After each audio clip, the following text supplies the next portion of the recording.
దేవుడిని సైతం రాజకీయాల్లోకి లాగుతూ కూటమి ప్రభుత్వం చోద్యం చూస్తోందని వైఎస్ఆర్ కడప జిల్లా బ్రహ్మంగారి మఠం మండలంలోని బోడుపాడు గ్రామంలో గత వారం రోజుల నుండి ఆంజనేయ స్వామి బ్రహ్మోత్సవాల కార్యక్రమాలు జరుగుతుంటే కూటమి ప్రభుత్వం అడ్డుకుంటోందని పోలీసులను అడ్డం పెట్టుకుని గ్రామంలోని వైఎస్ఆర్సీపీ నాయకుల్ని వారం రోజులుగా స్టేషన్ చుట్టూ తిప్పుకుంటూ దేవుడిని సైతం రాజకీయాల్లోకి లాగుతూ కూటమి ప్రభుత్వం చోద్యం చూస్తుందని వైఎస్ఆర్ కడప ఎంపీ అవినాష్ రెడ్డి ఆగ్రహం వ్యక్తం చేశారు. మంగళవారం బోడపాడు గ్రామంలో జరుగుతున్న బ్రహ్మోత్సవాల భాగంగా ఎంపీ గ్రామాన్ని సందర్శించారు. ఈ సందర్భంగా ఆయన మీడియాతో మాట్లాడారు. దేవుడితో పెట్టుకుంటే నాశనం అవుతారనేది కూటమి నాయకులు గ్రహించాలని, చివరకు సాంస్కృతిక కార్యక్రమాలు ఏర్పాటు చేస్తున్న వాటిని కూడా పోలీసులు అడ్డుకోవడం దారుణమన్నారు.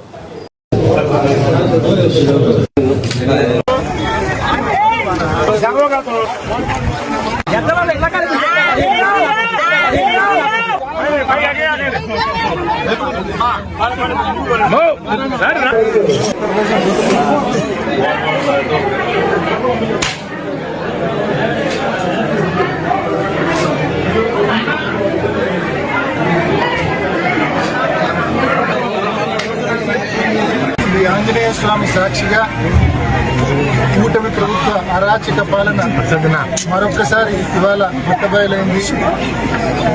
బ్రహ్మంగారి మఠం మండలము బోడపాడు గ్రామంలో ఇవాళ ఎంతో అద్భుతంగా ఎంతో చరిత్ర కలిగినటువంటి ఆంజనేయ స్వామి గుడికి సంబంధించిన కార్యక్రమాలు హనుమాన్ జయంతి రోజు మొదలుపెట్టి 12వ తారీఖు మొదలుపెట్టి ఇవాళ చివరి రోజు వరకు కూడా ఎంతో అట్టహాసంగా చేయాలని చెప్పి ఈ గ్రామస్తులంతా కూడా భావించారు. కానీ దురదృష్టవశాత్తు ఈ కూటమి ప్రభుత్వము పోలీసులను ముందు పెట్టి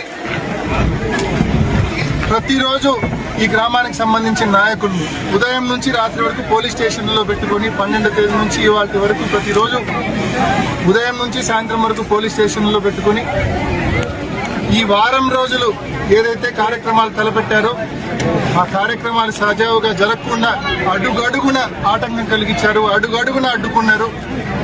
నిజంగా దురదృష్టకరము.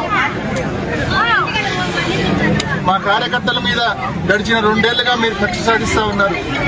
ఇవాళ ఒక మెట్టు ఎక్కి సాక్షాత్తు ఆంజనేయ స్వామి మీద కూడా మీరు కక్ష సాధిస్తూ ఉన్నారు. నిజంగా మమ్మల్ని అంటే భవిష్యత్తులో మేము ఊరుకోవచ్చేమో కానీ సాక్షాత్తు దేవునితోనే పెట్టుకున్నారు మీరు.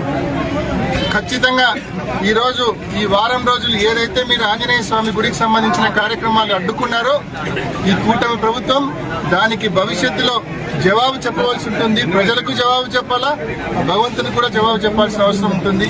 కాబట్టి ఖచ్చితంగా ఇవాళ ఈ గ్రామానికి వచ్చినప్పుడు ఈ గ్రామంలో యువత అయితేనేమి, ఈ గ్రామంలో మహిళలు అయితేనేమి పెద్ద ఎత్తున ముందుకొచ్చి ఇంత అన్యాయమా గుడికి సంబంధించిన కార్యక్రమాలు మేము ఏర్పాటు చేసుకుంటే కోలాటం చేస్తే అడ్డుకుంటారు, క్రికెట్ టోర్నమెంట్ పెట్టుకుంటే అడ్డుకుంటారు, భజన చేస్తే అడ్డుకుంటారు.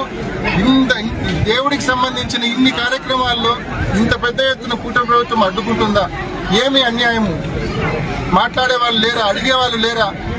వీళ్ళకు దేవుడు అంటే భయం లేదా అని చెప్పి ఈ గ్రామానికి సంబంధించిన యువత, ఈ గ్రామానికి సంబంధించిన మహిళలు క్వశ్చన్ చేస్తా ఉన్నారు, ప్రశ్నిస్తా ఉన్నారు.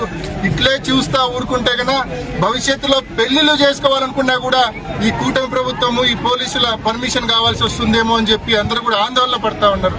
కాబట్టి ఖచ్చితంగా ఈరోజు ఏదైతే ఒక తప్పుడు ఆనవాయితీకి శ్రీకారం చుట్టిందో ఈ ప్రభుత్వము, పోలీసులను అడ్డు పెట్టుకొని, ఇది చాలా తప్పు. భవిష్యత్తులో దీని పరిణామాలు ప్రజల నుంచి కానీ ఆ దైవం నుంచి కానీ ఈ పరిణామాలు ఏవైతే ఉంటాయో అవి మీరు ఎదుర్కోవాల్సి వస్తుంది, ఫేస్ చేయవలసి వస్తుందని చెప్పి ఈ పోలీసులను, ఈ కూటమి ప్రభుత్వం నాయకులను కూడా గట్టిగా హెచ్చరిస్తూ ఇటువంటి దిగజారుడు పనులు భవిష్యత్తులో చేయొద్దని చెప్పి వాళ్ళకి గట్టిగా హితవు పలుకుతా ఉన్నాం. సాక్షిగా కూటమి ప్రభుత్వ అరాచక పాలన మరొకసారి ఇవాళ బట్టబయలైంది. బ్రహ్మంగారి మఠం మండలము బోడపాడు గ్రామంలో ఇవాళ ఎంతో అద్భుతంగా ఎంతో చరిత్ర కలిగినటువంటి ఆంజనేయ స్వామి గుడికి సంబంధించిన కార్యక్రమాలు హనుమాన్ జయంతి రోజు మొదలుపెట్టి 12వ తారీఖు మొదలుపెట్టి ఇవాళ చివరి రోజు వరకు కూడా ఎంతో అట్టహాసంగా చేయాలని చెప్పి ఈ గ్రామస్తులంతా కూడా భావించారు. కానీ దురదృష్టవశాత్తు ఈ కూటమి ప్రభుత్వము పోలీసులను ముందు పెట్టి ప్రతిరోజు ఈ గ్రామానికి సంబంధించిన నాయకులు ఉదయం నుంచి రాత్రి వరకు పోలీస్ స్టేషన్లో పెట్టుకొని 12వ తేదీ నుంచి ఇవాళ వరకు ప్రతిరోజు ఉదయం నుంచి సాయంత్రం వరకు పోలీస్ స్టేషన్లో పెట్టుకొని ఈ వారం రోజులు ఏదైతే కార్యక్రమాలు తలపెట్టారో ఆ కార్యక్రమాలు సజావుగా జరగకుండా అడుగడుగున ఆటంకం కలిగించారు, అడుగడుగున అడ్డుకున్నారు. నిజంగా దురదృష్టకరము. మా కార్యకర్తల మీద గడిచిన 2 ఏళ్లుగా మీరు కక్ష సాధిస్తా ఉన్నారు. ఇవాళ ఒక మెట్టు ఎక్కి సాక్షాత్తు ఆంజనేయ స్వామి మీద కూడా మీరు కక్ష సాధిస్తా ఉన్నారు. నిజంగా మమ్మల్ని అంటే భవిష్యత్తులో మేము ఊరుకోవచ్చేమో కానీ సాక్షాత్తు దేవునితోనే పెట్టుకున్నారు మీరు. ఖచ్చితంగా ఈరోజు ఈ వారం రోజులు ఏదైతే మీరు ఆంజనేయ స్వామి గుడికి సంబంధించిన కార్యక్రమాలు అడ్డుకున్నారో ఈ కూటమి ప్రభుత్వం దానికి భవిష్యత్తులో జవాబు చెప్పవలసి ఉంటుంది. ప్రజలకు జవాబు చెప్పాలా, భగవంతునికి కూడా జవాబు చెప్పాల్సిన అవసరం ఉంటుంది. కాబట్టి ఖచ్చితంగా ఇవాళ ఈ గ్రామానికి వచ్చినప్పుడు ఈ గ్రామంలో యువత అయితేనేమి, ఈ గ్రామంలో మహిళలు అయితేనేమి పెద్ద ఎత్తున ముందుకొచ్చి ఇంత అన్యాయమా గుడికి సంబంధించిన కార్యక్రమాలు మేము ఏర్పాటు చేసుకుంటే కోలాటం చేస్తే అడ్డుకుంటారు, క్రికెట్ టోర్నమెంట్ పెట్టుకుంటే అడ్డుకుంటారు, భజన చేస్తే అడ్డుకుంటారు. దేవుడికి సంబంధించిన ఇన్ని కార్యక్రమాల్లో ఇంత పెద్ద ఎత్తున కూటమి ప్రభుత్వం అడ్డుకుంటుందా? ఏమి అన్యాయము? మాట్లాడే వాళ్ళు లేరా? అడిగే వాళ్ళు లేరా? వీళ్ళకు దేవుడు అంటే భయం లేదా అని చెప్పి ఈ గ్రామానికి సంబంధించిన యువత, ఈ గ్రామానికి సంబంధించిన మహిళలు క్వశ్చన్ చేస్తా ఉన్నారు, ప్రశ్నిస్తా ఉన్నారు. ఇట్లే చూస్తా ఊరుకుంటే కన్నా భవిష్యత్తులో పెళ్లిళ్ళు చేసుకోవాలనుకున్నా కూడా ఈ కూటమి ప్రభుత్వము, ఈ పోలీసుల పర్మిషన్ కావాల్సి వస్తుందేమో అని చెప్పి అందరూ కూడా ఆందోళన పడతా ఉన్నారు. కాబట్టి ఖచ్చితంగా ఈరోజు ఏదైతే ఒక తప్పుడు ఆనవాయితీకి శ్రీకారం చుట్టిందో ఈ ప్రభుత్వము, పోలీసులను అడ్డు పెట్టుకొని, ఇది చాలా తప్పు. భవిష్యత్తులో దీని పరిణామాలు ప్రజల నుంచి కానీ ఆ దైవం నుంచి కానీ ఈ పరిణామాలు ఏవైతే ఉంటాయో అవి మీరు ఎదుర్కోవాల్సి వస్తుంది, ఫేస్ చేయాల్సి వస్తుందని చెప్పి ఈ పోలీసులను, ఈ కూటమి ప్రభుత్వ నాయకులను కూడా గట్టిగా హెచ్చరిస్తూ ఇటువంటి దిగజారుడు పనులు భవిష్యత్తులో చేయొద్దని చెప్పి వాళ్ళకి గట్టిగా హితవు పలుకుతా ఉన్నాం.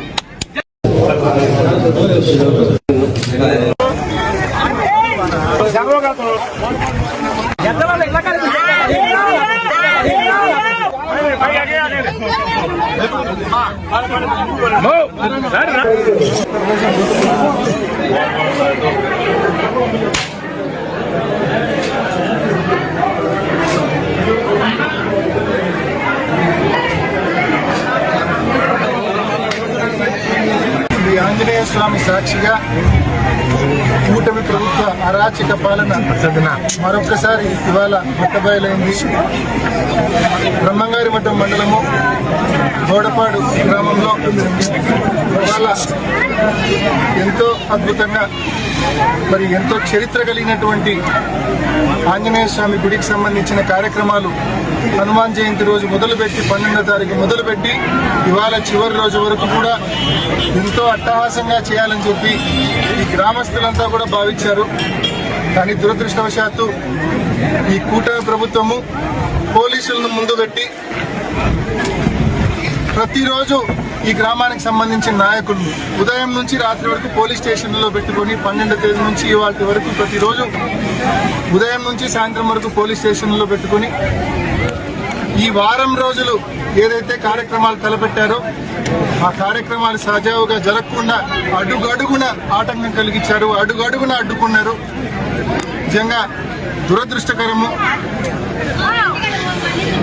మా కార్యకర్తల మీద గడిచిన 2 ఏళ్లుగా మీరు కక్ష సాధిస్తా ఉన్నారు.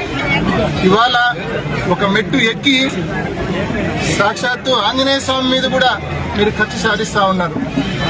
నిజంగా మమ్మల్ని అంటే భవిష్యత్తులో మేము ఊరుకోవచ్చేమో కానీ సాక్షాత్తు దేవునితోనే పెట్టుకున్నారు మీరు. ఖచ్చితంగా ఈరోజు ఈ వారం రోజులు ఏదైతే మీరు ఆంజనేయ స్వామి గుడికి సంబంధించిన కార్యక్రమాలు అడ్డుకున్నారో ఈ కూటమి ప్రభుత్వం దానికి భవిష్యత్తులో జవాబు చెప్పవలసి ఉంటుంది. ప్రజలకు జవాబు చెప్పాలా, భగవంతునికి కూడా జవాబు చెప్పాల్సిన అవసరం ఉంటుంది. కాబట్టి ఖచ్చితంగా ఇవాళ ఈ గ్రామానికి వచ్చినప్పుడు ఈ గ్రామంలో యువత అయితేనేమి, ఈ గ్రామంలో మహిళలు అయితేనేమి పెద్ద ఎత్తున ముందుకొచ్చి ఇంత అన్యాయమా గుడికి సంబంధించిన కార్యక్రమాలు మేము ఏర్పాటు చేసుకుంటే కోలాటం చేస్తే అడ్డుకుంటారు, క్రికెట్ టోర్నమెంట్ పెట్టుకుంటే అడ్డుకుంటారు, భజన చేస్తే అడ్డుకుంటారు. దేవుడికి సంబంధించిన ఇన్ని కార్యక్రమాల్లో ఇంత పెద్ద ఎత్తున కూటమి ప్రభుత్వం అడ్డుకుంటుందా? ఏమి అన్యాయము? మాట్లాడే వాళ్ళు లేరా? అడిగే వాళ్ళు లేరా? వీళ్ళకు దేవుడు అంటే భయం లేదా అని చెప్పి ఈ గ్రామానికి సంబంధించిన యువత, ఈ గ్రామానికి సంబంధించిన మహిళలు క్వశ్చన్ చేస్తా ఉన్నారు, ప్రశ్నిస్తా ఉన్నారు. ఇట్లే చూస్తా ఊరుకుంటే కన్నా భవిష్యత్తులో పెళ్లిళ్ళు చేసుకోవాలనుకున్నా కూడా ఈ కూటమి ప్రభుత్వము, ఈ పోలీసుల పర్మిషన్ కావాల్సి వస్తుందేమో అని చెప్పి అందరూ కూడా ఆందోళన పడతా ఉన్నారు. కాబట్టి ఖచ్చితంగా ఈరోజు ఏదైతే ఒక తప్పుడు ఆనవాయితీకి శ్రీకారం చుట్టిందో ఈ ప్రభుత్వము, పోలీసులను అడ్డు పెట్టుకొని, ఇది చాలా తప్పు. భవిష్యత్తులో దీని పరిణామాలు ప్రజల నుంచి కానీ, ఆ దైవం నుంచి కానీ ఈ పరిణామాలు ఏవైతే ఉంటాయో అవి మీరు ఎదుర్కోవాల్సి వస్తుంది, ఫేస్ చేయాల్సి వస్తుందని చెప్పి ఈ పోలీసులను, ఈ కూటమి ప్రభుత్వం నాయకులను కూడా గట్టిగా హెచ్చరిస్తూ ఇటువంటి దిగజారుడు పనులు భవిష్యత్తులో చేయొద్దని చెప్పి వాళ్ళకి గట్టిగా హితవు పలుకుతా ఉన్నాం.